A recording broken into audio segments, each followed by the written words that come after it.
Waziri wa madini wa Jamhuri ya Kidemokrasia ya Kongo Louis Watumu Kabamba pamoja na wajumbe wengine wa ujumbe wake wamenusurika ajali ya ndege iliyotokea kusini mwa nchi hiyo hii leo Jumatatu Novemba 17 mwaka 2025.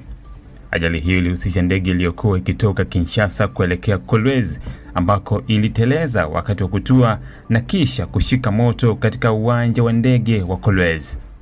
Kwa mujibu wa taarifa za awali, takribani abiria 20 waliokuwa ndani ya ndege hiyo waliokolewa salama kabla ya moto kuanza kuiteketeza.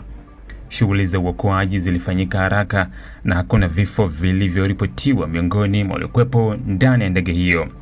Ujumbe huo sasa wa serikali ulikuwa ukielekea Kolwezi kwa ajili ya kufanya tathmini ya mgodi Kalondo kufuatia ajali mbaya hivi karibuni katika mgodi huu ambao ulisababisha vifo vya zaidi